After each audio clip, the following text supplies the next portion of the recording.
A big 24 hours in the world of Formula One, and not just because Stefano Domenicali has perhaps backed Toto Wolff in his war of words with Mario Andretti. Danny Ricciardo and McLaren are parting ways at the end of the 2022 season. Let's give you all of the insight that we have at the moment, at this time of recording on Thursday morning, here at GPFans.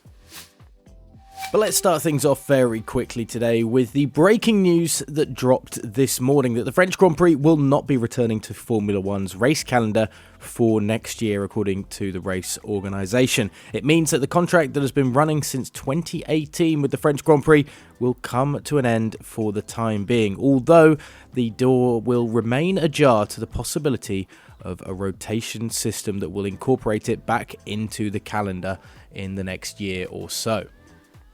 This continues a pattern of Formula One moving away from the more traditional European venues for the likes of the United States and South Africa, and of course the additional events that we see cropping up in the Middle East as the calendar continues to take shape every single year.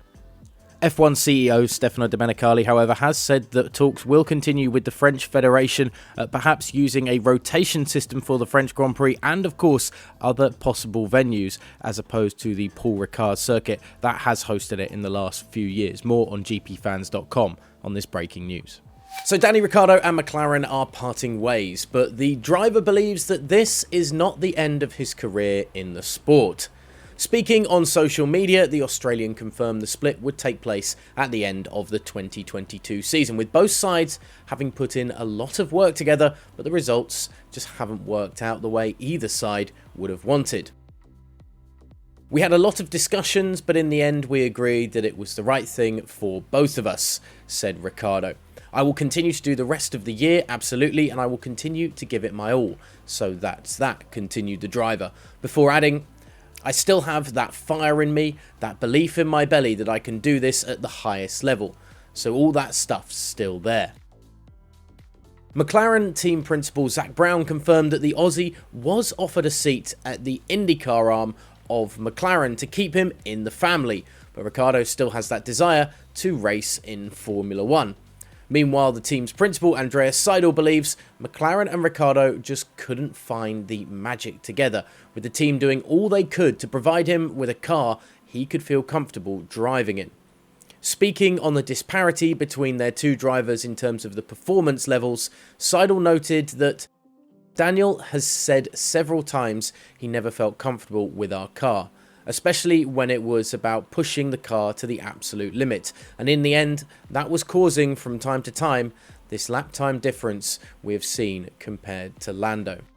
So what happens next? Does Oscar Piastri take the vacant seat at McLaren for 2023? Does Danny Ricciardo then drop into the Alpine seat for next season? As soon as we know, you'll know here at GP Fans.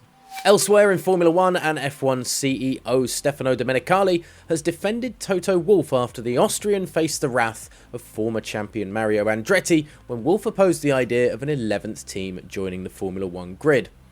Wolff has been clear on new entrants to the sport, believing they must bring real added value to Formula One, but he's also referenced Andretti Racing specifically, believing a big money manufacturer would be better to join the sport instead of perhaps an independent team like Andretti Racing.